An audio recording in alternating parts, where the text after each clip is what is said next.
पंढरपूर पासून अवघ्या 15 मिनिटांच्या अंतरावर पंढरपूर करकंब रस्त्यावर धोत्रेज ग्रँड प्रायव्हेट लिमिटेड घेऊन आले आहेत पंचतारांकित सुविधांनी युक्त हॉटेल ग्रँड। तसेच पुण्या मुंबईच्या धर्तीवर सर्व सुविधांनी युक्त hotel Shreyas restaurant, veg non veg permit room बार, प्रशिक्षित कुक व होस्टिंग सेवा हॉटेल ग्रँड मध्ये उपलब्ध आहेत। 50 एसी रूम्स, 3500 स्क्वेअर फुटाचा सुसज्ज बक्वेट हॉल, भव्य एसी सूट्स, टेरेस गार्डन, भव्य लॉन आणि चेंजिंग रूम सहित स्विमिंग टँक, प्रशस्त पार्किंगची सुविधा। पंढरपूर नजीक असलेल्या हॉटेल ग्रँड या सुसज्ज आणि पंचतारांकित सुविधांनी युक्त hotel grand, hotel Shreyas restaurant, veg non veg permit room बार, पंढरपूर करकंब रोड। संपर्क 02180 24 22 45। सोलापूर जिल्ह्यातील तरटगाव येथील ट्रॅक्टर चालक अरविंद बाळू मस्के वय वर्ष 27 या तरुणाची माळुंब्रा तालुका तुळजापूर येथील 42 वर्षीय महिलेसोबत इंस्टाग्रामवर ओळख झाली।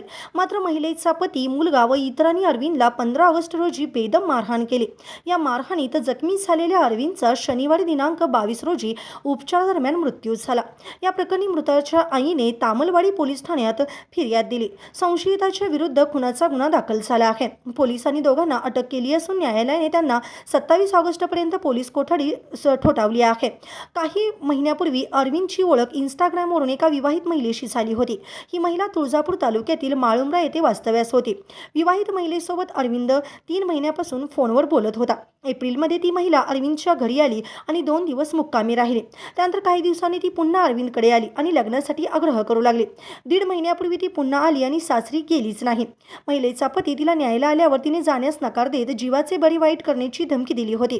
काही दिवसांनी महिला परत पतीच्या घरी गेली। पती, मुलगा व अन्य काही जण तरटगावला आले, पण तेव्हा महिला घरी नव्हती।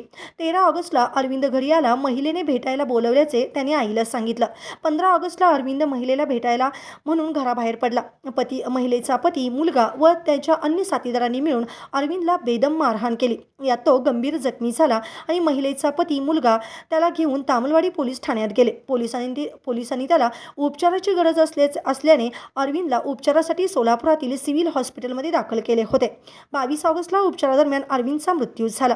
त्याच्या आईच्या फिर्यादीवरून तामलवाडी पोलिसात गुन्हा दाखल झाला असून गुन्ह्याचा तपास पोलीस उपअधीक्षक मनोहर पाटील करीत आहेत। ताज्या घडामोडी पाहण्यासाठी आमच्या YouTube चॅनलवरील PVR म्हणजेच पंढरी वार्ता या न्यूजला सबस्क्राइब करा आणि शेजारील बेल आयकॉनवर क्लिक करा।